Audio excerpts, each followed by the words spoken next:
Eya bo din maye. Moja na namshegu nyani to maye. Edu me le wuso so. Say ye biatwaso. Ye biatwaso. Who saw beyond the horizon? An industrialist who built bridges.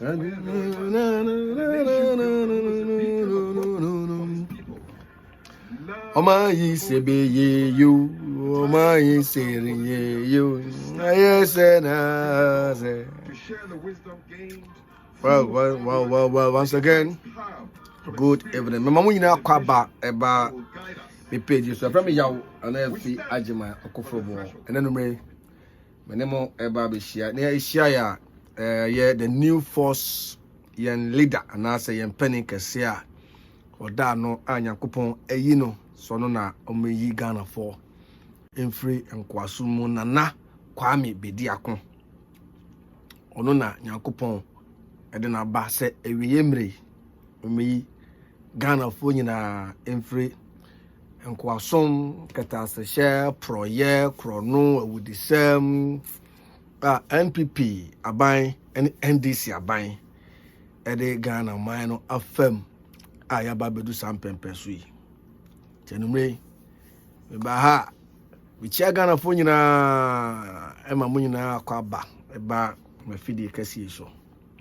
na ye papa ye nua berema ye ofa ye bibia nana Kwame Bediako ono nti na mo ha e bompa se nyame be ya adom na ye December abato ye ba beto Ghana no na Ghana eba beyi omampani a na eye omampani na Kwame Bediako a dom na efrene cheda so ye bebu a yuta here 3 million voters a ombeto aba ade ama na Kwame Bediako na yaje Ghana man no ade asi ho hwen wan to aba ama NDC hwen wan to aba ama NPP esan say Sama yoku mienu no mabọ Ghana form ane ama me ne ye bre ane ye ntimi ntena ekrum na obi ma so ene akwakobo ehu adwa ye ko ekrum Ghana kra ntimi ni na otwe anabosome mienu den se betimi atena krum esan say economic hardship ewo kronum no den kronum nyina da ne mfuturo kronum nyina da ne ntonton konumu nyina da ne awo ene mmoa na ewie transe konuma afu efi adokro Ghana man no we beaches ni ade a adokro man no beaches ni na efi puto na so say be Ghana nyo hia man Ghana nyame a hyan man kukuruku a your gold your diamond your bauxite your manganese your lithium your oil ye de nu ba hye forma eyeye agriculture bibia minerals gold yenuanum NPP for ababeji Ghana man atu yen gold nyina masesi ameno ka say omode asay nsuo kura ma chese aye den eti omamu na nsuo ufie da ben na pipe ye bie o pipe ma wonya nsuo da ben na wonya akane wo fie kane akura no ebu na ni pre ene eduma ochane eduma eti abrochi hey ndum kane ada ebedum kane na bia nsuo bi na atokese disaster storm bi na aba na sebe inframakase bi akwakobu ato eye electric bi so na ahoma na kote eno so kra no endi 24 hours no broni a restore power at the amount nsuo bi pipe nso hye kakra nso nyun kakra ni nyina ya ade a ni padwene ene yede ye Ghana nyame adom etu forma nsuo ba ye ni problem wo nsuo hu se den na nsuo hu ye den o Ghana den na kane ho ye den o Ghana ni na ye amamu bone ena amame no ene yo sa ahoyahia mi eti ye ba ha na ne tietia besre Ghana fo nyina se December babe ye babe tui yina enye baako mabu no ne ento yaba ema young boy nana Kwame Bediako na yene ne nyina yenje Ghana man nsi ho na se de NDC ne NPP for adwiri o man agu no yensa mehyehyɛ na yemfa omano entuma pa emfra yogidie onyame mu Ghana fo nyina so mu se wodi osebe yoyo na December no matomaba e de amana na Kwame Bediako sans ono na Yankopon eyi na mayen se wiebre omra ombaje Ghana ana ombeyi mfi nkwasomu na sabre ye ho enye den entoye hihye papa abrofo de ahihye mom kro na ekra behwe eno bi pepepe na Nana Kwame Bediako cheda obey odeba. So with that much I do, I'll go straight to my boss, the Honorable, the President incoming, Nana Kwame Bediako's speech on say the 12 apostles of governance. The procedure this man will use to govern the country for us to get a very sustainable, a peaceful, and then economically empower country. I be you kunini, I say, can't Ghana dear. Ghana ni bien tu kwa bio. Na Kwame Bediako be president. Ghana ni bien tu kwa bio abrochifo ina ye be fia ba chichire mai. Ye be man futuro na dokru kroni na akọ ye be hihye kroni ti sa abrochire. Ti sabri me sa daje. I'll go straight to the engine room so we can hear from our boss Nana Kwame Bediako.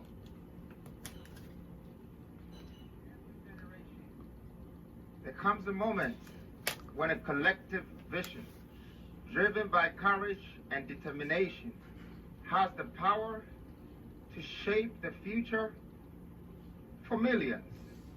Today, of course, that is the truth. That is nothing but the truth. Yes, of course. Of a new era, ready to be inspired, ready to be led, and ready to build the future together. Let he who has ears listen. Listen. Your Excellency Nana Kwame Bediako, the incoming President of the Republic of Ghana. With all due respect, Your Honor, we sincerely believe you will be Ghana's President in the near future. Ghana for wasem, and they will do the needful. And welcome to a historic event. Yes. First ever virtual policy launch, and it's my pleasure to introduce to you the visionary leader of the new force movement. Nana Kwame Bediako. Nana Kwame Bediako. Thank you, Kafi Danku. Brilliant introduction. thank you, thank you.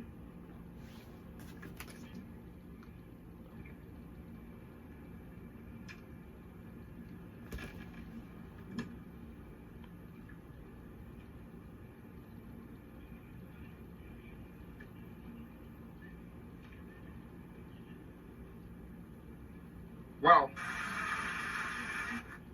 thank you very much, Ghana. I would first like to start with a statement. In every generation, there comes a moment when a collective vision, driven by courage and determination, has the power to shape the future for millions. Today, we stand at such a moment. The challenges we face in Ghana and across Africa are significant, but they are not insurmountable. Our country, rich with untapped potential, brimming with natural resources, cultural heritage, and most importantly, the indomitable spirit of our people. Good. Our greatest asset, abundance of our natural resources, but in our ability to self-industrialize, the economic revolution that promises immediate balance and widespread class prosperity. This is no small task. It is a challenge.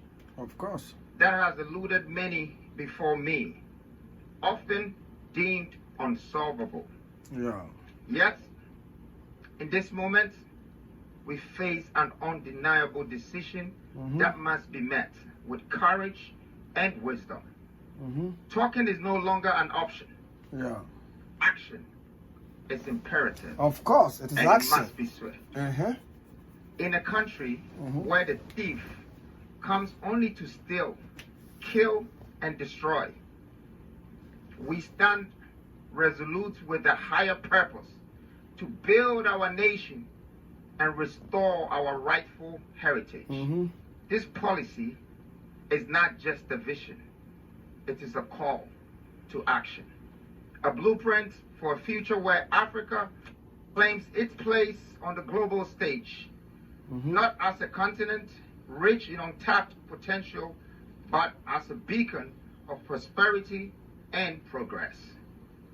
Let us embrace this challenge with the urgency it demands. For the time to act is now. Thank you. Thank you. Welcome. So I would like to start. Maybe I should go to the screen. And I'd like to start with, as you see right now, you can see that there is an organogram with me beside it. In the middle of that organogram, you can see the apostolic governance, the 12 ministries. The 12 ministries will be responsible and accountable for these 12 pillars. Yeah. We start this policy presentation, which is a developmental agenda, with pillar 1. Okay. The 16th regional industrial revolution. The 16th regional as we industrial already know, revolution. Okay. There are 15 dormant regions and 1 region that is choked. But we're about to revive the 15 and bridge it with the 1. I like to start with a video.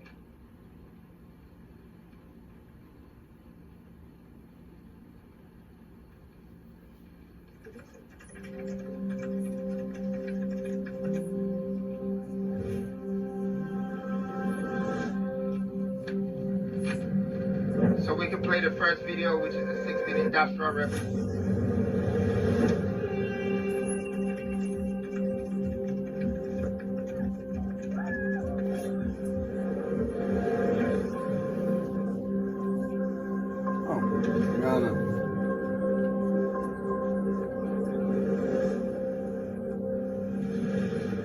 Just say.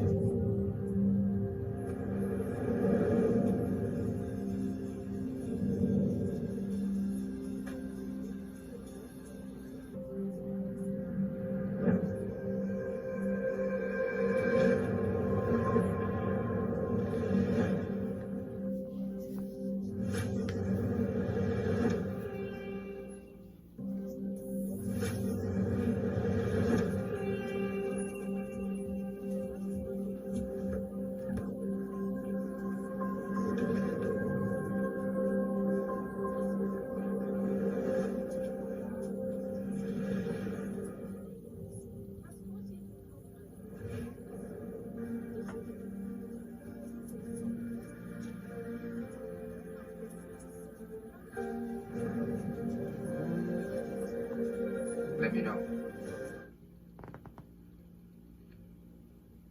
Okay.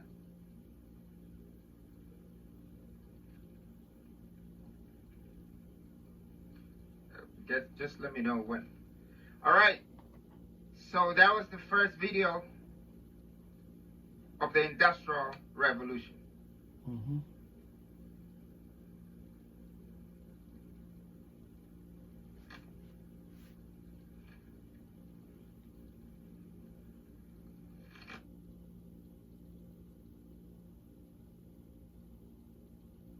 This has started the 16th regional industrial revolution.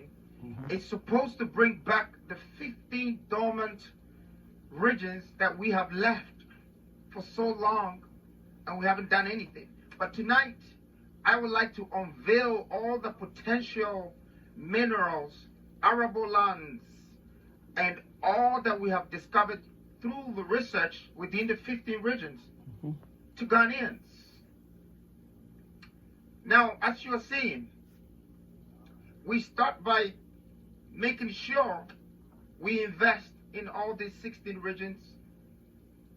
That is industrial plants to be able to refine all our minerals. And then the processing plants to be able to process all our agro plants. So I would be able to take my time and take you through our research on attribution reserves shows that gold, iron ore, gas, bauxite, and lithium and diamond, the potential of agro processing and all the arable lands in the country amounts to 2.5 trillion US dollars. This is the outcome of our research.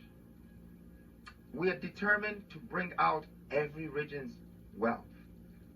So as you can see, we have searched every region inside out and realized what sort of wealth that can be created there and projected it in the next 10 years. Ghana will have an economic output at 4.7 trillion. Good. With the 13 million hectares of arable land and all these minerals. We will also create 8 million jobs in a decade. Now let me look at some of the places. I've already showed you Volta region. Maybe we should look at Ashanti region. Can we play the video for Ashanti region? Cash in Kwame or Ghana. Central region Kwame can generate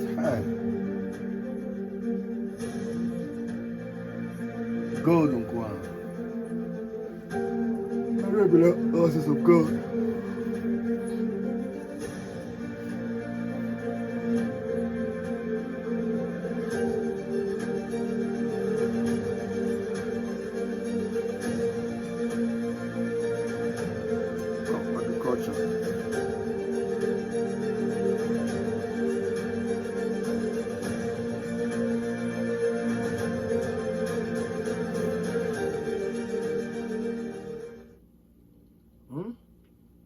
One people, more for Jumamra, People can see another region. So as you already seen, Ashanti is 240 billion worth of gold, minerals, lithium, and arable spaces for us to create the biggest potential of farming, agro-processing. We want to become exporters, not importers.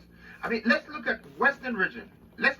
Western region. I think Western region is by far the richest region, if not in Ghana, on the continent.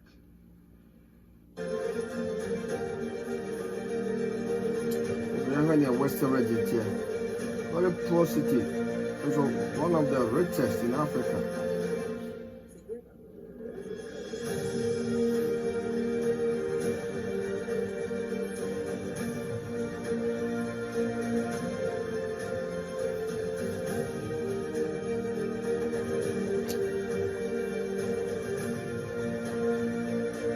$19.2 billion.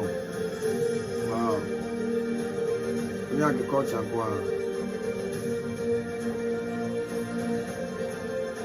bauxite. So you just saw Western region. It's one of my favorite regions. I believe that this region is going to become the Texas of Africa. Of course. This is where we are going to have the most industrial plants with the most minerals, the most agro products to be processed, and is right next to the coast. We can supply Africa and even supply the world. Yeah. We have to take the Western region very serious. 420 something billion, it's something for us to take very serious, because one is going to create all the jobs in the western side and even bring people from other parts of Ghana. We are going into wealth creation, and I want to do this with you, Ghana. Such an intelligent individual. Nana big house, bro. About it, where we near you. Where we near. No, be a one to Abama, and not just be a Ghana near to Abama. Yes, sir. Pa, would you go opposed to the NDC? manifesto NPP manifesto CPP no political party's manifesto comes closer to this. Oh man. As you can see, wealth creation comes with job creation. Of course. But we produce 200,000 barrels of oil per day in Ghana. We sell this and then, in fact, we let people extract it, go and refine it, then we go back to Europe and buy the same product. Isn't it shameful? And sell our fuel at 15 point something cedis per liter.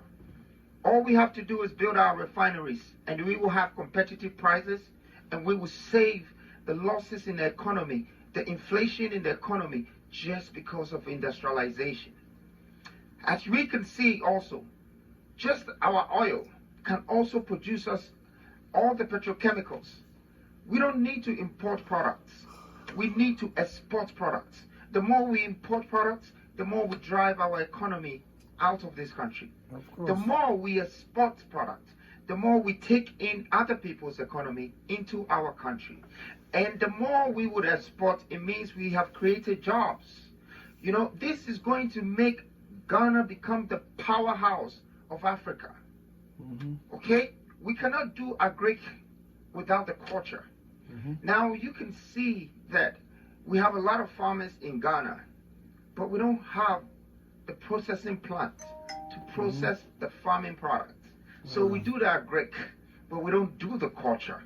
The culture is the 7 times of processing one product, like cocoa. It can be chocolate. It can be cocoa butter cream. It can be a shampoo. It can be so many things. And there is the brownfields to create other things from this one product and create more jobs. As you can already see, 800,000 jobs per year within these 16 regions. That makes it at least 50,000 people getting a job in a region. I mean, I'm being conservative with the 8 million jobs in 10 years. But to be honest with you, a machine, a plant, is the only thing that can give you jobs in 3 different shifts. Of course. 8 hours times 3 a day. That is what I call 24-hour economy. You need industrialization. Who sells Gary for 24 hours in Makola? The women in Kejetia and Kantamanto cannot work for 24 hours. It would take a factory. It would take a plant, a production line to give 3 shifts a day. No industrialization, no 24-hour economy. I have brought you your economic freedom. With all this potential, how do we connect our regions and transport the supplies on the industrial scale? That takes you to Pillar 2. We've just finished with Pillar 1.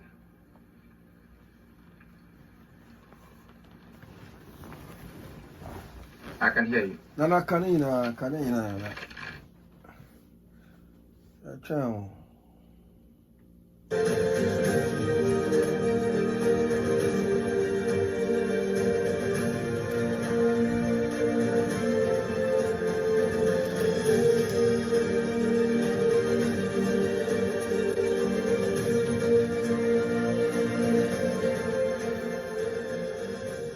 Nana kanina.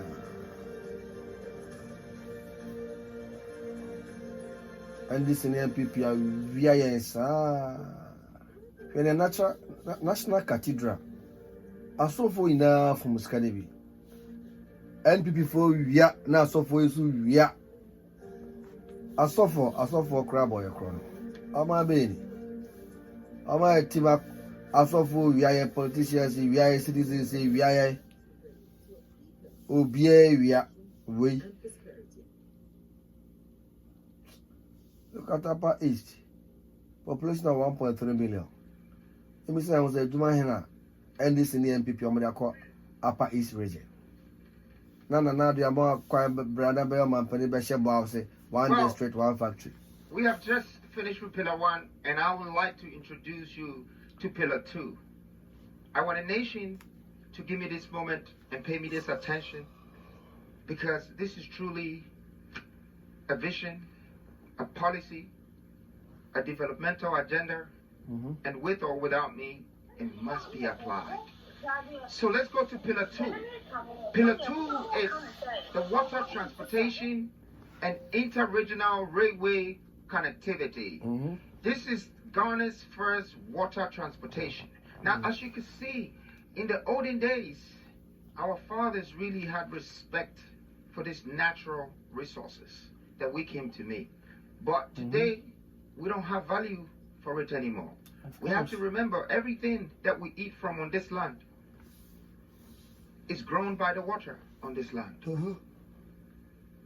And there are so many regions that we can connect to by connecting the water. So let me tell you my vision about the water connectivity infrastructure. Now, one thing that I can see in this country, Lake Volta is the largest man-made lake in the world. Why are people not visiting Ghana to view Lake Volta? In fact, what have we done with Lake Volta? We haven't done anything. I mean, you have billions of dollars sitting in Lake Volta. Maybe we'll talk about it later. Okay. But our national grid of water transport, it's something that we should look at. When we look at maybe even going here and pointing to some of these things you're seeing here, okay? And I know this brings us to the moment of the sea coming to Kumasi. But as you can see, this is Cape Coast right here. And this is the Gulf of Guinea. So I can enlarge it for you to see. So this. Thanks to this stylish hotel on Booking.com, even Giants fans are loving LA. No, we're here to mess with our rivals. Where'd they go? They were just here. It was full of rivals. With so many choices, you can be a fan of any U.S. city. Booking.com. Nana, me say, ye numu bi ye no ya adwen, epo no ye de beko Kumasi. Ye de epo no beko Kumasi. Ye se ye de epo ko Kumasi, no nche se ye ko dreji efri Accra ko Kumasi da bi epo no. Ebo ensuo nyina mu Ghana. Ensuo o Ghana nyina akoko bopum. Enti no ensuo efri Kumasi ba bi e ho no ekoko bopum na ho ene ekwa dreji. Near Bim Rakosi and Cobra also. Leads all the way to Ofin and goes over there to Anum and goes there to Birim and to Koforidia. So here is Kumasi right here. Okay, you can see it. Now what we have to do is something called industrial dredging. Of course. You can go back and look at countries like Egypt that have used and dredged and had canals that generate 9.4 billion a year. The canals are meant for a lot of things. And the water transportation are also meant for a lot of things. Thank you, Nana. The irrigation of this country for all our plants and all our crops will need industrial irrigation. So we need to do it one way or the other to support the system. The ferries, the cruises, the leisure, the transportation and the logistics that will move all the industrial products that we are about to manufacture will be pooled on this water. Irrigation and purification and logistics is one of the most important things in this world. Now, I can tell you that Ghana imports almost 89% to 92% of the things in this country. How did it get here? At least a fraction of 90% of that came on the water. So we need to make use of our water. It's very, very important. Of course. It will bring so much for tourism. So with the support of us connecting all this water together, we are not only going to have an industrial scale to support the agriculture, but also we will raise tourism and we will have the biggest distribution channel that connects to the coast. And the coast can connect to the world. We intend very soon to supply the world with what we're about to industrialize with the 16th Industrial Revolution. Now, not only that, I know I've been talking about waters, but I know that's not the only infrastructure that you need for transportation or for logistics. The railway network is part of our vision. Our vision is to develop a comprehensive railway network exceeding 8,000 kilometers. That is 1.5 million tons of steel. It will be very difficult to import this from outside. That's why we have our eyes on the iron ore in the Industrial Revolution, and some is in the eastern and some are other parts of Ghana. We will be able to manufacture our own steel and create that 8,000 kilometer railway track that will cost us billions of dollars if we had to give it out on contract, and connect and build the eastern corridor, the western corridor. And guess what?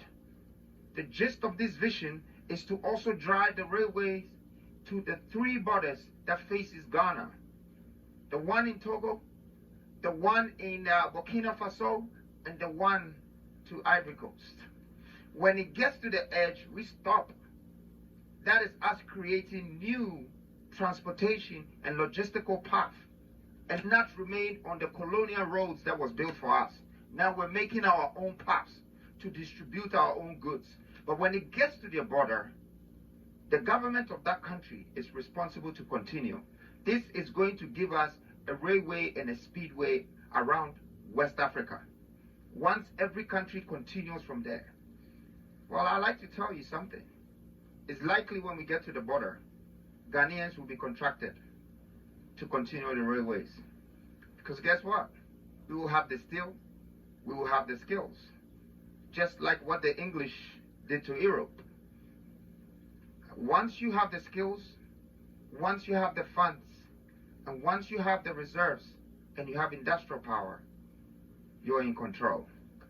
And so, this is our plan for Pillar 2. And as you can see, the water connectivity is important and the railway connectivity is coming to that. Now, the moon needs the sun to shine, right? Mm-hmm. So does the Pillar 2. It needs Pillar 3 to thrive. So let me introduce you to Pillar 3, and that is our developmental policy 3. Energy, city, and a technology hub. Energy city.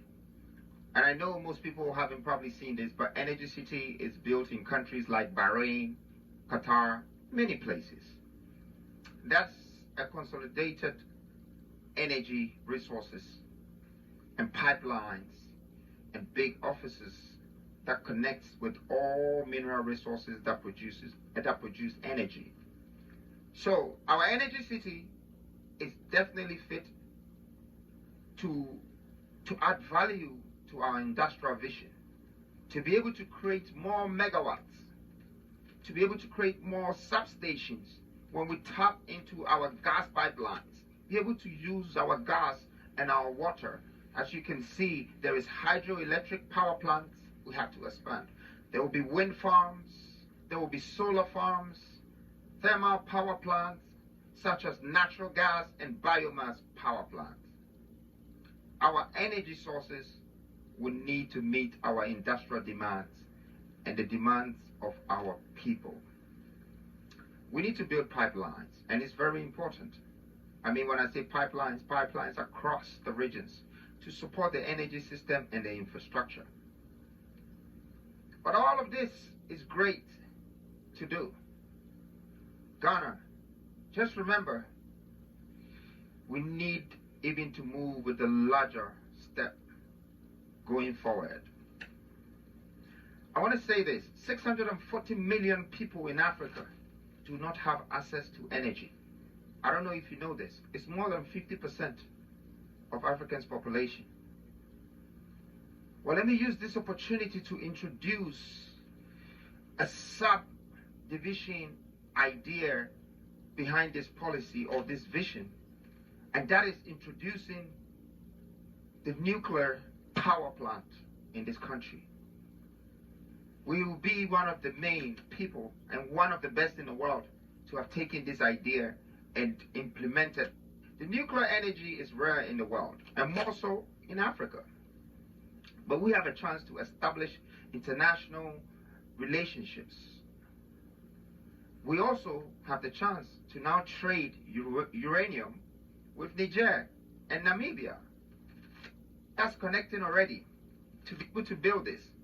We will position ourselves as the heart of Africa. Nuclear power plants does not only reduce the cost per kilowatt, but it just makes electricity affordable, visible, accessible. We need this because they have it, but we don't. And we're struggling. More than 50% of us, we still don't have light in 2024 when we have uranium sitting. No energy, no technology. But technology is a must. Ghana needs a technology hub. And that's why we've combined technology hub with the energy city. When I say technology hub, I don't know if the old school will really understand what I mean, but I would have to break it down. Okay? It's a combination of Silicon Valleys and a whole industrial platform. Okay? To build all technological gadgets that the world demands. Everybody today is holding an iPhone, or they have a laptop, or they have a tab. But we don't produce these things in our country. We have the minerals already. We have lithium. We have recycling plastic. Going into industrialization is going to give us the capacity to be able to build our own mobile phones and our own laptops, and we can produce our schools with laptops that will teach them what we want them to learn right from the beginning. We are in control of our destiny by producing it ourselves. And it's there.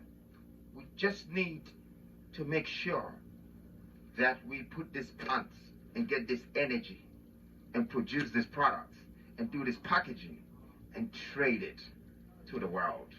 That is creating jobs, creating value, and being in control. See, one would think it's only mobile phones and laptops and electricals that you need when you're building a technology hub. No. Data centers.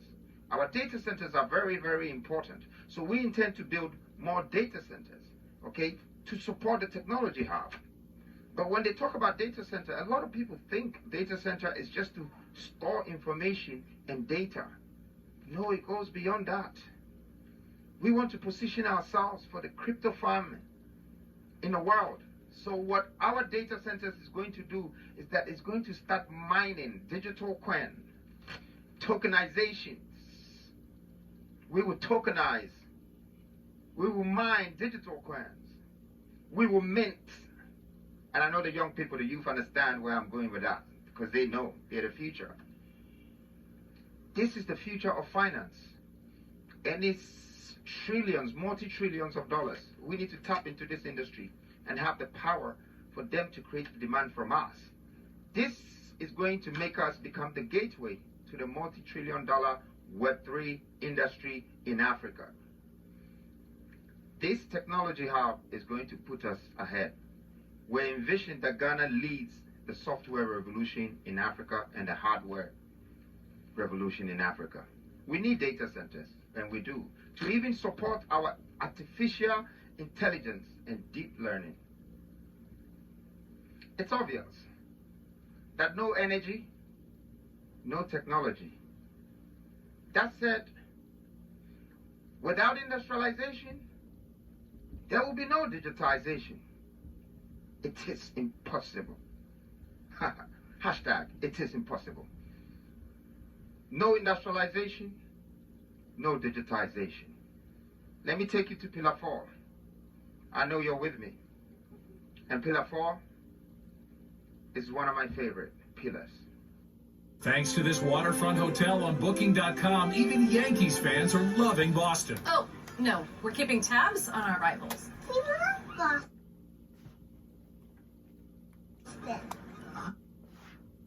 With so many choices, you can be a fan of any U.S. city. Booking.com, Booking.yeah.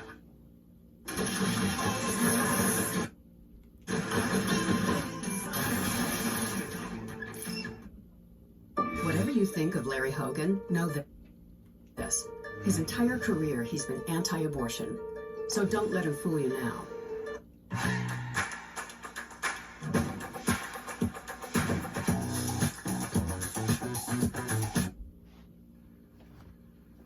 You see, we have been talking about all these great things, and all this development, and all this wealth building, and all of this job creation. But there's one thing that I learned from our ancestors. You know, when I was learning from how the other people governed this world, the likes of the Egyptians, and the King Solomons, and the Mansa Musas, and all the Americans and Europeans, they took one thing seriously. The Africans are not taking it serious. And that is reserves, reserves, reserves. It's true. Even an ant stores food. You need to store things. You need to have reserves. We are a nation of 33 million people. What have we prepared for our future? Where is our oil reserves? Absolutely nothing. Where is our gold reserves? I mean, up until recently, we had only 7 tons in our central bank. And this information is public information. Up until recently. I don't know if it's really gotten to 14 now, because the last time they needed more tons just to borrow money. But that's all. And you have the likes of multinational companies like the Goldfields, and they have moved 300s of tons from this country, and we can only have 7 tons as our reserves. Why is Qatar keeping 500 tons as reserves? Why does England have 3,000 something just gold reserves? Why? I mean, what is it going to cost us to build our own hard rock mining? To go for the target, I want to take that first 200 tons as reserves in this country. I would do whatever it takes, because I already have the gold on the ground. And we, as the new force, as the new generational leaders who are thinking with vision, we would make sure that we create that reserves for gold, and fund or money will not be a problem. But not only that do you need in reserves, not just gold or not just oil. Some of the biggest things in this world, you'll be surprised, is the food we eat every day. It's the basic necessity. And if you can have that, you have the opportunity and the power to feed the world. So we intend to build the biggest seedling bank and have food security for 100 years. It's called agro reserves. That's what we need. We would nurture this. We would actually feed this. And we are going to have food for a good 100 years. Reserves. The farmers will buy from us. If Ivory Coast run out of cocoa, they will buy from us. If India needs food, they will buy from us. This will make us like Joseph, feeding the 7 years of famine, because we have kept the reserves.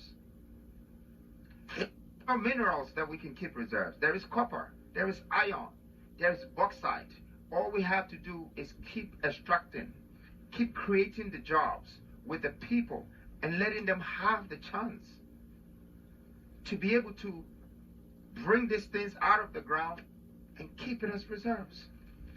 Whenever you refine any of this, or you plant any of this, the value can be from times 5 to 10 or 15. It quadruples, it triples, it multiplies. Wow, I've been talking about food, I've been talking about good reserves, I've been talking about food reserves. All these reserves, it's for the states, it's for the nation. This is what I call a Japadia, the real Japadia. Because you need an equity of what belongs to you. As one, we have to have a share of whatever that is on our grounds. We have to get jobs from it. We have to create wealth out of it. And we have to get the skill set out of what belongs to us. It's on our ground.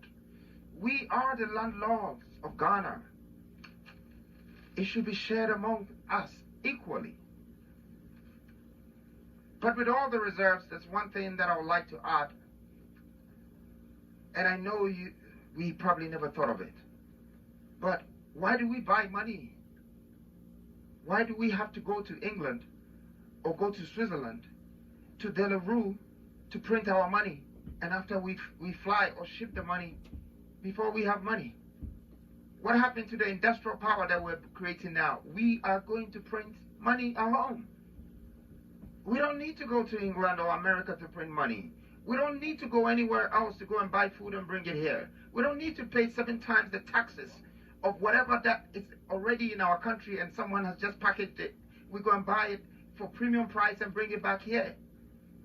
That stops because we are going to create it here. Now that we have more reserves, and have even cash reserves, what is next? Fellow Ghanaians, I like to say this. Pillar 5, it's from the bottom of my heart. And this, even when we are not here, this should take us through the centuries. This should not make you just remember me. This should make you know that when I'm not here, my absence will be felt. Because I have found a way to take you back to Susu, where you came from. How your ancestors, your older gods, your fathers survived in the 500 BCs. We are going to create the National Sovereign Wealth Fund. This is the new IMF. Well, at this very point, Ghana is going to help me launch the new IMF because verbally it said, but physically and mentally, we are about to implement it. This pillar is a new policy and it would disrupt, and dissolve. But eventually, it will rebuild our heritage value. In the past, our minerals have been extracted and exported for pennies. We're ending it. The National Sovereign Wealth Fund is the new IMF, independent and autonomous. It will collect every reserves, and it will keep it and it will protect it. Will nobody have to pretend you're not accountable or responsible for our own anymore, because now it's secured within the National Fund. And if anybody needs anything within the ministries or the government, let them go to the fund, and they will know this fund has more wealth than IMF or the World Bank can ever give them. And they will know it all came from these grounds. It's the reserves, your gold, your cocoa, your 100 years of seedling banks, your tax reserves. I mean, feed the fund, 100 million barrels of oil, 100 years of seedling reserves. All of this is going to be in the Wealth Fund of Ghana. Now, let me tell you the interesting thing about the tax reserves. To increase our reserves, we decided that we're going to minimize the corruption in the tax sector. Because you can see in the box, maybe there is, let me see if I have a tax reserve box here, something to explain it better. But you can see that we have almost 45% of royalties, of taxes, of many things that we collect. And yet, we don't see that value. What we are saying now is that we simply are going to take 30% of all gold extracted, all minerals extracted as income tax, no royalties, nothing. 30% of everything extracted from the multinationals, and it goes directly into our reserves. And that's where we quadruple the value. We multiply the value. So our taxes, 1, is not going to go missing again. But 2, is going to be in the form of raw material. And 3, our industrial platforms will quadruple that. We need the reserves. that determines how rich we are, how wealthy we are in a country. And for me, we have found something good for Ghana. I hope the African countries can take this blueprint as well and start making sure that they have their own reserve banks, just like all the first-class countries in this world. They have reserves. That being said, I'd like to take you to Pillar 6. I think this is my favorite. But I know I have a lot of favorites in these 12 pillars. These pillars are supposed to be the pillars that holds the structure of this country. We look at this country as a structure before we can protect the roof of this country, before we can protect the floors of this country, the grounds of this country, the foundation of this country. And that's why I believe that the Smith Revolution is going to revolutionize Ghana. Now let's go into this. The Smith Revolution is solving 3 major needs, but I also call it major problems of Ghanaians. And that's health, education, and accommodation. Currently, contributors of SNIT have to pay and wait up to 40 years to pension before they be qualified for their claims. Some will die halfway and it will not even be given to their children. Some will never even see this. But we have changed it. As from now, we would say that our policy would be turning the SNIT fund into, turning SNIT into a nation's insurance fund. This insurance fund is interesting, and I'd like to take you through it. Ghanaians will now be eligible to claim for their health, education, and accommodation. How so? Because in the next 5 years, you can claim your SNIT back. You can claim it in cash, or you can invest it in insurance. If you invested in insurance, and then you have one of the major problems or the needs in Ghana, which is either I've lost my job and I don't have somewhere to stay, that your 5,000 or 10,000 savings in SNIT can become times 10 to get you home. An accommodation, somewhere to stay. You can put in the claim. You can put in the claim when you have a major health issue, like how you go to hospitals and the people die first because maybe they don't have the cash first. This policy is kill me first, bill me later. You can go to the insurance funds. We're not going to let people in the country be homeless and fall out on the street because they have no jobs. Your SNIT fund is supposed to be able to become the insurer that will get you that home.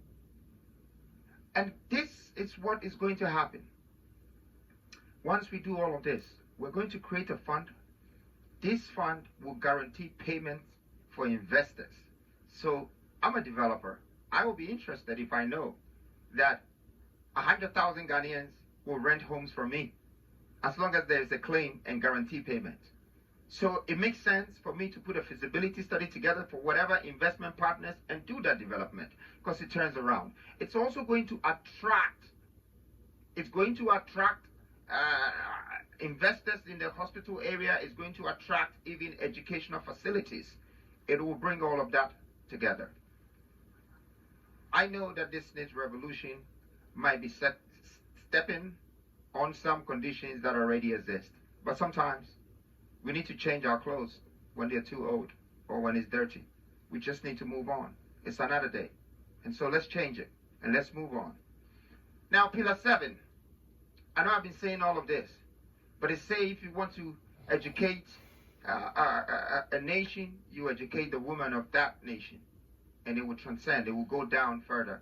We believe that education in this country needs to be tweaked, changed, make it adaptable to our culture. And that's why Pillar 7 introduces to you industrication. It's industrialization with education coming together. We coined this word by merging industrialization and education. Why do we continue to use a curricula and a syllabus that are over a century old? And why is it talking about Europe and America Why can't you study about your ground? Why don't you know about how to dig your gold? Why does it have to take somebody to come from outside to find where your gold is? Why do you have to give your cocoa to someone before he turns it to chocolate for you? What happened? What happened to you knowing about your sea, that you have oil in there and it can create petrol for you? We need to educate Ghanaian children about Ghanaian values, culture, minerals, the minerals and how it gets processed, and agriculture and the values that can come out of it, the power of supply and distribution. We need to de-westernize the curriculum. And that's exactly what we're doing. We need to build an industrial mindset, very important. Industrialize the curriculum, tailor education to our industrial needs. And out of that, we're going to start building entrepreneurs. We're going to start building industrialists. We're going to start building business leaders. See, what I've realized about Ghana's education is you spend 21 years of educating yourself, and then after, you go look for a job, only to find out that there are no vacancies. When you can be a businessman before you even get your degree. Why do we keep going out there looking for jobs? Knowing the value of our nation, there is a need to protect it. And let us educate our children so whatever we leave for them, they can guide it and they can build a future for the ones who are coming. I'd like to take you to Pillar 8 right now. And Pillar 8 is environmental and human rights protection. Well, environmental might not sound so serious. Human rights, we don't really care about it, but it's very important. Maybe we should start from the environmental protection. Spend $50 or more on Blue Foods and Treats and save $15 on your next Blue purchase. If other insurance companies didn't use gimmicks, what would their mascots do? Not long ago, roast turkey, Angus roast beef, hickory smoked ham, salami, and Swiss were found getting... Hi friends, it's Luna and I'm at the Nike store because I'm choosing a new outfit for... Do you know that protecting this environment means you're protecting your reserves? Look at the reserves, I've spoken about it. Look at the trillions. Look at the amount of jobs that it can create. Look at the economy. Look at all of these things. So it's our reserves. And guess what? We are now protecting our reserves.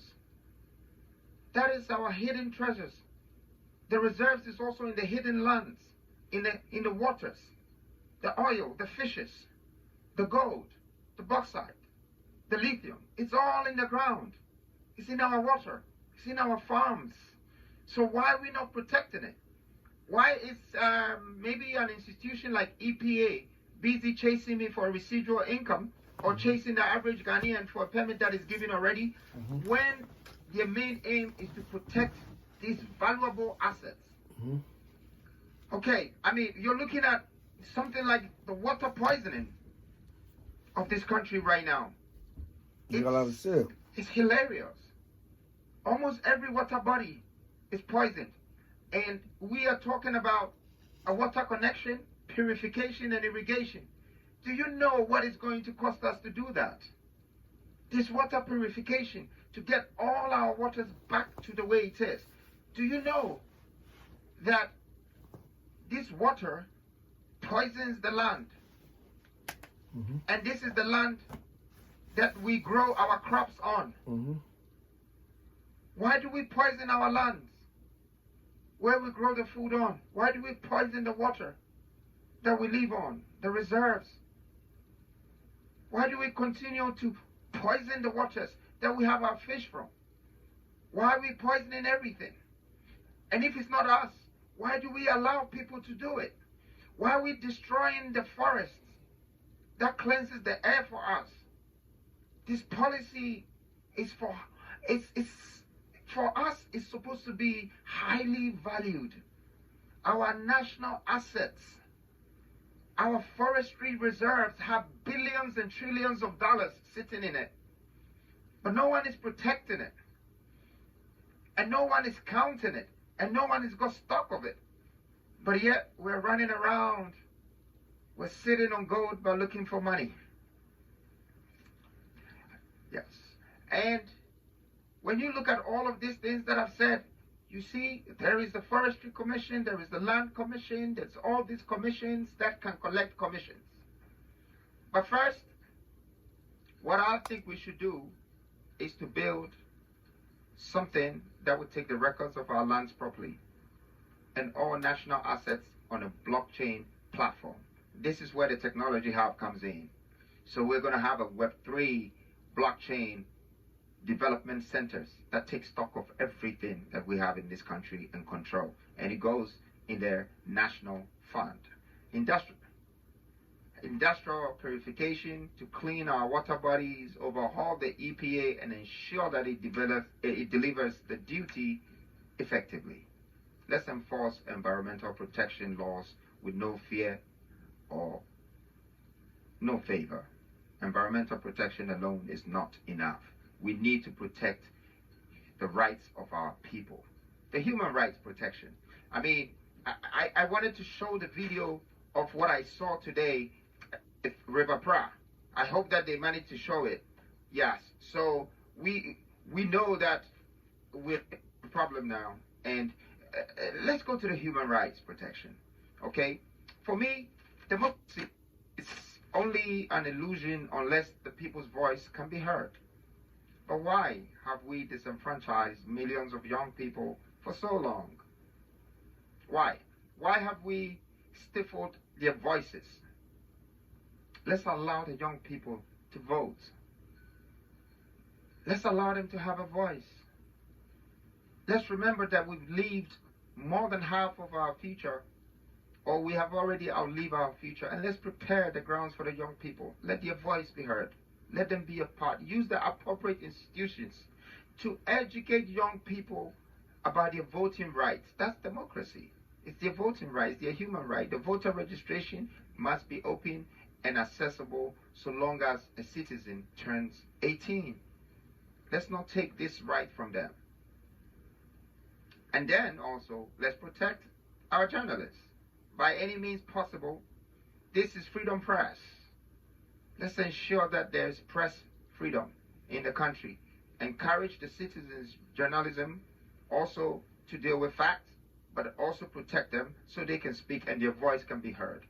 You know, let's make greater leaps towards aligning Ghana with Universal Declaration of Human Rights for the protection of all men, women, and children. This is to allow every single Ghanaian citizen to be valued, treated with dignity and respect. I call this equality. Give people fair trials by incentivizing pro bono lawyers for the underprivileged so their cases can be dealt with. We have had lawyers as precedents, but we live under a virtual dictatorship. The end is now. And thank you. This brings me to Pillar 8.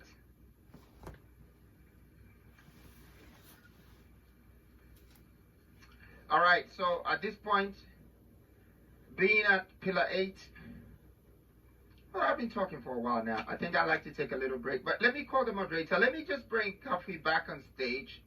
Kafi, I want to use this moment to thank you very much. It's a pleasure, Nana. I know we were supposed to have an interview once, and it got cancelled. I don't know for whatever reasons, but it's fine. Now we're together, right? Indeed, God works in mysterious ways. Yes, and I love it. Why are we doing black and white tonight? Well, it's what's the code? Well, it's black and white. Black and white. Everything is clear. All right. Yes, indeed. That's it. Yeah. So, what do you think so far? This is the 8th pillar, but you know, the 9th pillar is a big thing. So, I want to take a little break, but I just wanted to hear from you.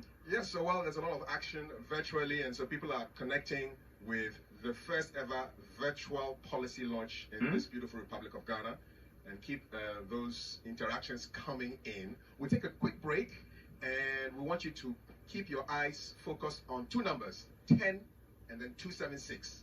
10 is for the 10-year plan from the New Force movement, and 276, well, you need to watch. So take a look and we'll be right back.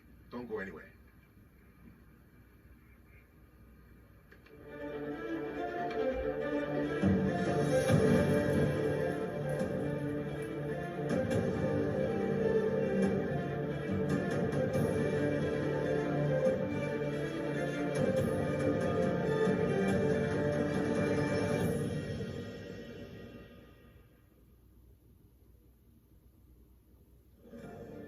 For too long, Ghanaians have been let down by empty promises and failed leadership, but now a new dawn is rising in our beloved country. A sweeping change led by the visionary Kwame Bediako, the leader of a new force movement, will embark on an unprecedented tour of all 276 constituencies across Ghana. He's bringing hope, economic freedom, and to put power back where it belongs, with you. Be part of this historic revolution that will shape the destiny of our nation. Join the New Force movement now, and let's build a nation of our dreams. Make this the summer you make the most of it with great deals on the most capable Wrangler ever, the most affordable Jeep SUV, the only open pickup, and the most awarded SUV ever. Hurry into your local Jeep brand dealer and make the most out of summer with great deals today. Red Blitz are back with 21 grams of plant-based protein. It's good on the farms. Morningstar Farms.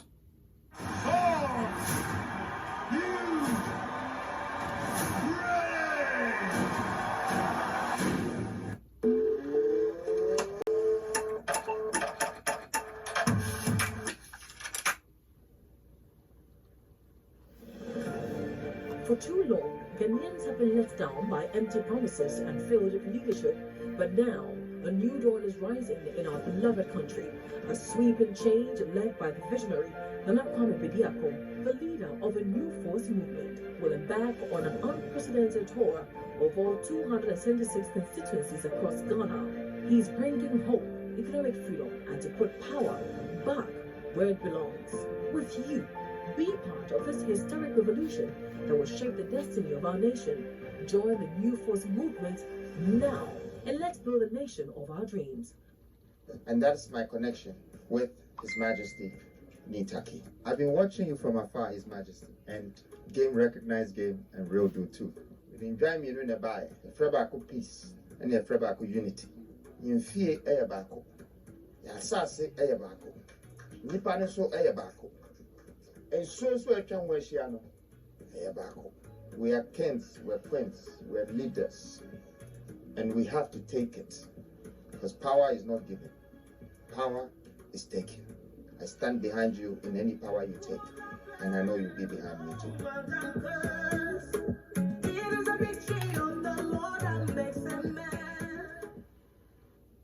Freedom, freedom, just love freedom. Who are you to stop freedom? Are you God? You can't stop freedom. Who are you to stop freedom? Are you God? You can't stop freedom. You don't again, you don't kill again. You live like him. You don't again, you don't kill again. You live like him. So who are you to stop freedom?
As from today, my plan begins.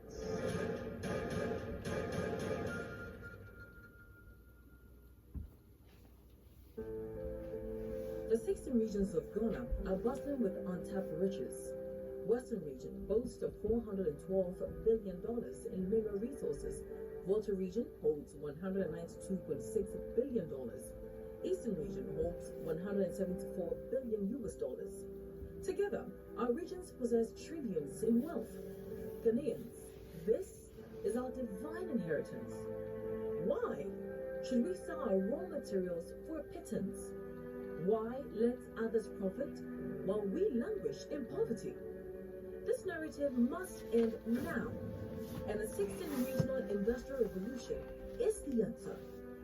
The 16th Regional Industrial Revolution represents a groundbreaking shift in Ghana's economic paradigm, one that aims to harness the untapped potential of each of Ghana's 16 regions. This ambitious initiative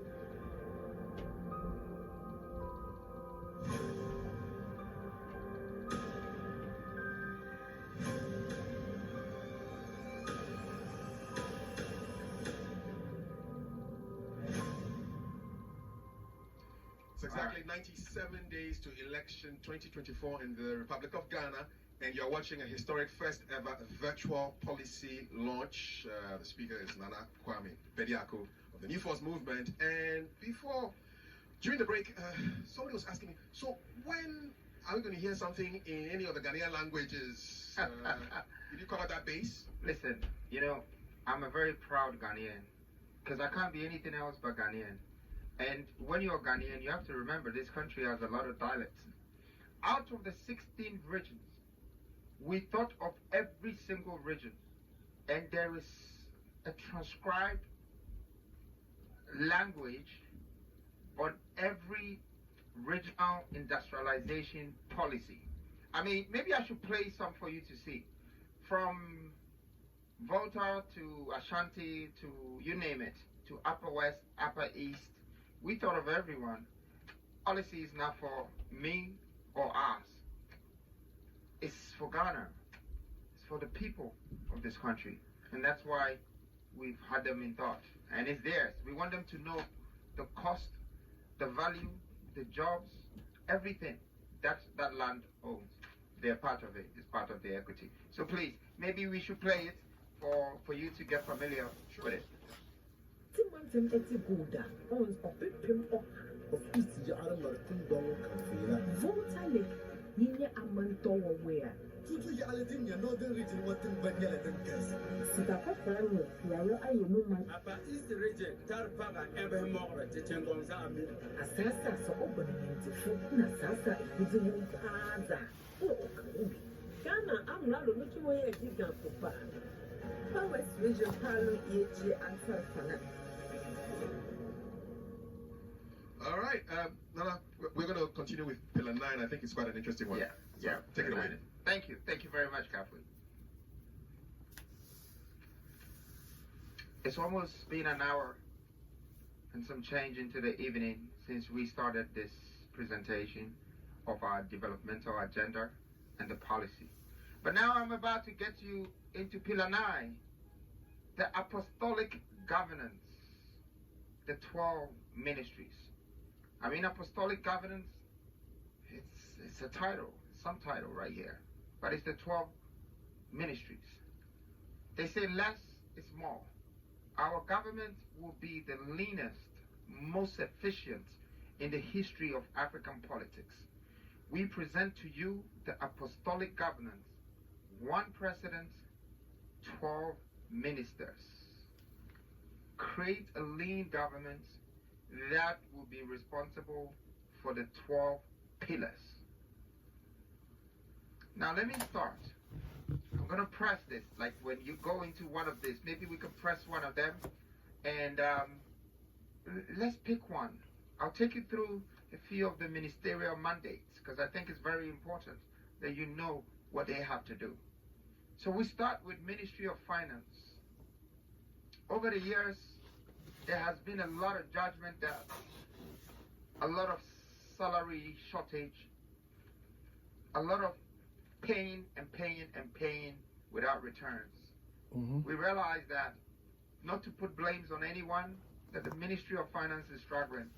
So our mandate is to make the Ministry of Finance become an investor and a developer for the nation building. It should be their responsibility. It needs to be accountable for it. You know, we want them to be able to go to the sovereign fund, the IMF, and ask for 10 billion for a project that would be supervised, monitored, controlled by us, our investments going into industrial, going into commercial, going into retail. We should be a part of it, and we should control it. And there should be returns. We should not just use our Ministry of Finance for spending. We should use our Ministry of Finance for investment. We have to purchase for right purposes that brings returns. The returns that will pay the salary of the workers of this country. And that's how it should circulate, just to stabilize our economy. I can pick maybe trade as well. Well, trade, it's been like a dormant ministry for me over the past decade. And the mandate for trade is to make Ghana one of the biggest African exporters. The aim of having all of these 16 industrial, regional industrial revolution and having a development in minerals and agro processing and packaging and food and this and that is to be able to trade. Now let's think about AFTA. AFTA is a big project. That's 54 countries of Africa have registered with AFTA. What were they thinking? They don't have the resources. They don't have the products to distribute among these 54 countries. Where was the product going to come from? Were we going to import it? Or somebody else was going to come and put his plants in this country and trade in Africa? Ghana stands to be the flagship, the star, the black star of Africa that will have the power of distribution. They have the waters connected to the coast that can just distribute regionally and continentally. And we feed in that gap for AFTA. It's a great opportunity for us. We should look at Ministry of Agriculture. The mandate for Ministry of Agriculture is to establish the National Seedling Bank. And an industrial irrigation systems to support it. But we have the National Seedling Bank. Like we already said in the reserves, we will have a century of food guaranteed for us. And it would be the mandate of Ministry of Agriculture to see to it that it's being monitored, supervised, managed, controlled, and for the public and the citizens of Ghana to get jobs out of this mandate. For the citizens of Ghana to create wealth out of this mandate. But that's what I believe the ministries should be doing. For these 12 apostles should make sure the pillars don't break. Because this pillars is going to hold this nation for the next 500 years until greater minds will come together and enhance it again. I mean, we can go through some of the ministries, more of it, and just share the mandate of our policies. But of course, we're going to make sure that there would be the digital copies that it would go to millions of people as well. But the mandate of maybe a Ministry of Interior.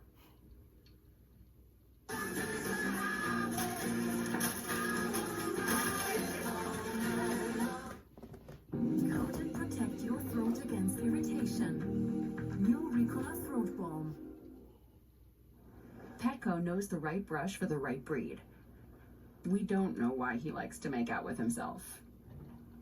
If you got it, haunted. At home, decor for all for less.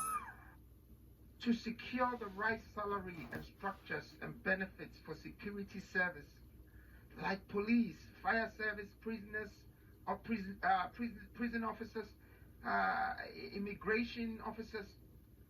I mean, if we want to minimize corruption, the first thing we need to think about is to give value back to our people. Once they have value, the right salary, there is no way they would like to take pure water for bribe. But, we just need to give value to our people. And we need the Ministry of Interior to have this mandate and take it serious, that we're moving from the low-income world that we live to the middle-income world. You know, creating and putting the right structures in place for everybody to get the fair share of salary and build the economy right. Don't forget, taxes will also help the country. The more jobs we create, the more value we bring. And so that's Ministry of Interior. Maybe I should take you through one or two, but I still have 3 pillars to take you through. So I'm going to take you through this ninth pillar, which is the apostolic governance, and then take you back to the pillars.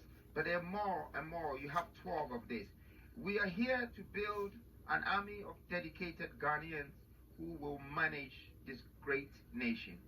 Ladies and gentlemen, to lead is to serve. And I'm here to serve you. Thank you.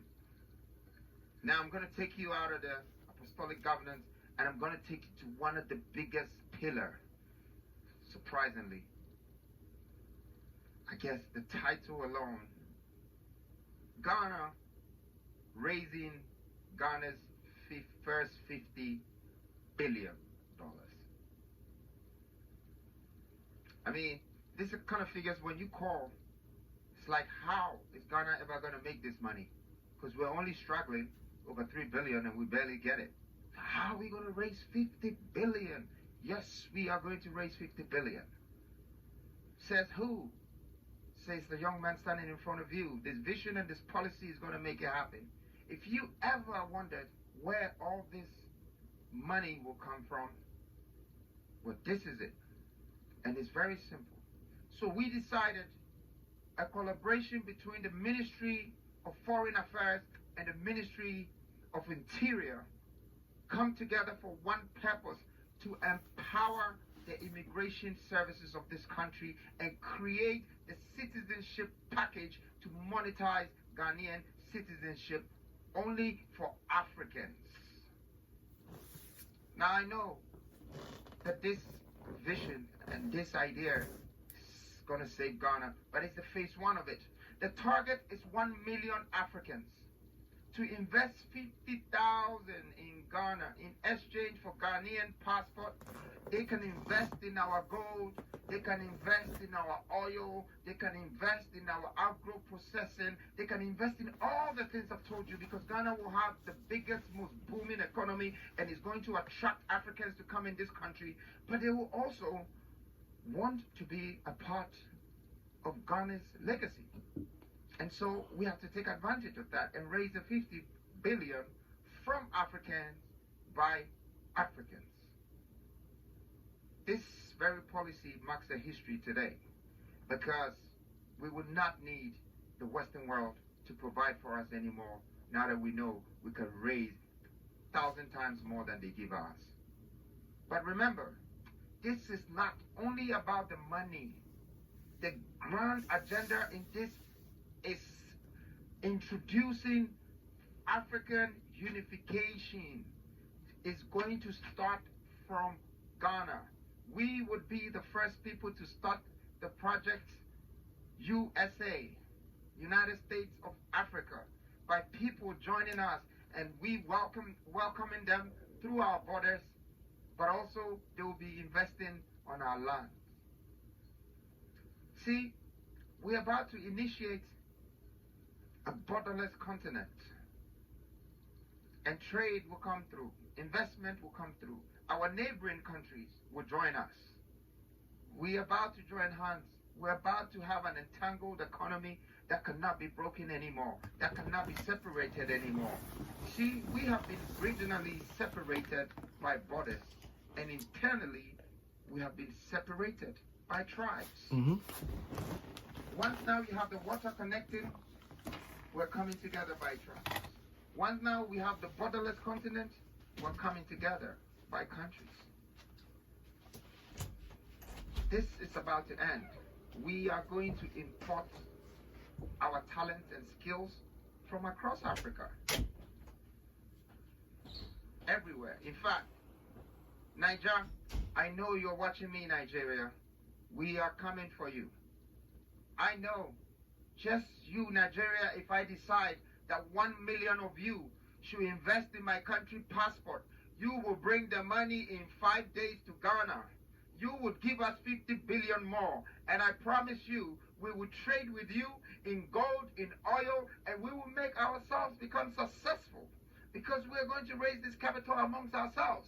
So remember, when I come to power, I will be the first one to invite these Africans to truly become a part of Ghana as African and raise this 50 billion. But guess what?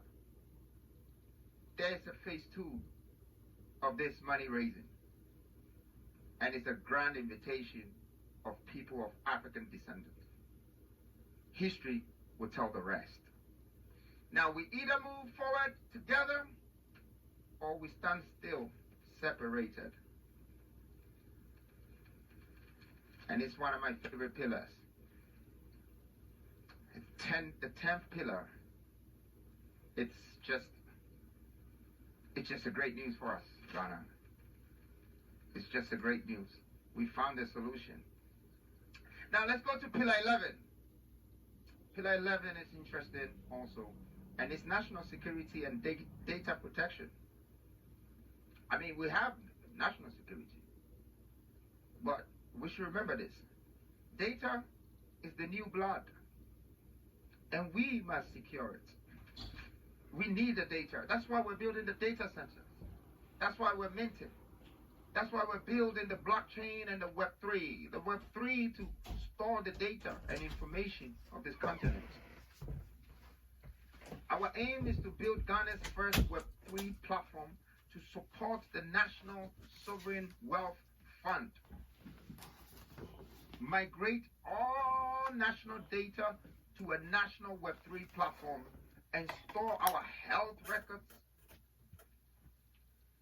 I mean, to build this government blockchain, it should have the department to really store our health records, our academic records, our stocks of commodities, and agro reserves on the blockchain network, our gold reserves, our land reserves, all the reserves. See, you could see that these pillars are supporting the ministries, and now corruption will be hard for one to commit. Because we're creating wealth, creating jobs amongst ourselves, and we don't need to rob ourselves anymore. But we need to have these platforms to support our stocks and our records. See, we have to make the government transactions, data and information transparent. This system is going to make it impossible to edit. You can't enter again. If we have 10 million ounces of gold, we have 10 million ounces of gold. If it's reserves, no one can change it. You can't edit it. We have to make this a national data and information base that is also publicly accessible. That is the free country that we want to live, with such an economic freedom. That's what we need. At this point, transparency and accountability is a necessity. We need it as a country. Now, if the government wants to know you, or the government wants to know about you, then you must know about the government. And that's what this, our new Ghana, is going to do for us. Transparency. Bring real accountability and responsibility. Pillar 12, we're coming close to the end of this presentation. With so many choices across the U.S., find Chicago bed and breakfast even Cardinals fans could love. New Got to Be Color Remix. Customize your shade and own your color. Picture this. It's perfect out, but you're staying in. Because with the right furniture... Wow, is this your spaceship? It's a box, Dad. Boxes don't fly. But this... And pillar 12 is the pillar at the cornerstone of this country. That a lot of people cannot see the value of it, and we did not invest in it right. So we're now becoming victims to the international world for those who have trained theirs and made theirs better. And that's sports and the creative industry. Well, I know that Ghana has breeded a lot of stars, musicians, footballers, but how many of them? You can probably count them. Our approach to the sports and creative industry is ownership and control. We need this. We need ownership and control. We have to own the academies, own the music catalogs, and own the distribution power. How are we going to do this? Let's start by the sports. I mean, first of all, everybody watches football from outside every day, and they actually depend on it. But hey, we can invest in the sports sector. Basketball, lawn tennis, and boxing, and etc. Well, this is our plan. First, we're going to build 16 multifunctional sports academies in all the regions, because we don't know where Ronaldo is, we don't know where Messi is. You can find them in any of the region, and therefore we're not going to discriminate. We make sure that there are academies to search for these talents everywhere in Ghana, and we're going to nurture them, grow them, own them, and they also have to own us. Now, what happens when we build these multifunctional sports academies? You see, it attracts something. It attracts educational investors, where they come to yourself to the academies. And your child might be in the academy, but there is an education to support them, so they just don't become a footballer or they just don't end up with their knowledge in their foot. They have to also learn about their country and their resources and what they can create. It will also, obviously, apart from the educational facilities, I believe that there could be other things that it will attract in every region to discover more talent. But the point is, we're trying to breed athletes, world-class stars, because they contribute to our economy. One artist can bring billions home in value through endorsement and many things, but we have to start nurturing them now. We have to start building all these platforms and bringing them out from Ghana, and even finding more beyond our borders. We have to also think about how we're going to offer these scholarships, these exchange programs, through partnerships and partner schools with talented students, and then work with them. So that's for me with sports. Although I don't spend too much time for sports, I know that it has a future in Ghana especially. But let's go to entertainment. Entertainment for me is very interesting. You know, we have the likes of some of the greatest artists coming from this country, you know, and we go way back from what CB says, when they made it to the international platform, but we couldn't protect or secure their royalties because we didn't even build the machine. Today, the new folks have decided to build the right machine for pushing the Publishing Act that protects the IP of our content creators. I mean, you're talking from bloggers to influencers to YouTubers, authors, painters, musicians, music softwares and filmmakers and software licenses, all of this. We have to protect it. We have to claim the royalties. And we have to make sure that it's circulating in our economy, because they're part of us. You know, to allow artists to hold on to their catalogs such that they are not sold for patents. That's one. Two, we need to build a world-class studio. Ghana is the black star of Africa. This studio needs to be in Ghana. We need to build that studio, that Hollywood type studio, that Tyler Perry studio type. And that is going to attract the market from other countries. It's going to boost tourism. It's going to bring people from South Africa, Nigeria, England, Europe, America to come here and make their movies and do their production. And of course, we need to entrust the national security to partner or collaborate with the NCA and the cybersecurity department to clamp down the piracy completely. That's the biggest corruption in this area. And I know the likes of all the musicians in this country right now, artists and everybody, you need this. I need it for you too. We need to clamp it down so we can get our real residual income, our real royalties will come to us without people intersecting or interjecting the funds before it reaches us. Once we secure our publishing terrain, it will elevate our creative industry to deal with international entertainment corporations such as the Sony, the Universal, the Columbia.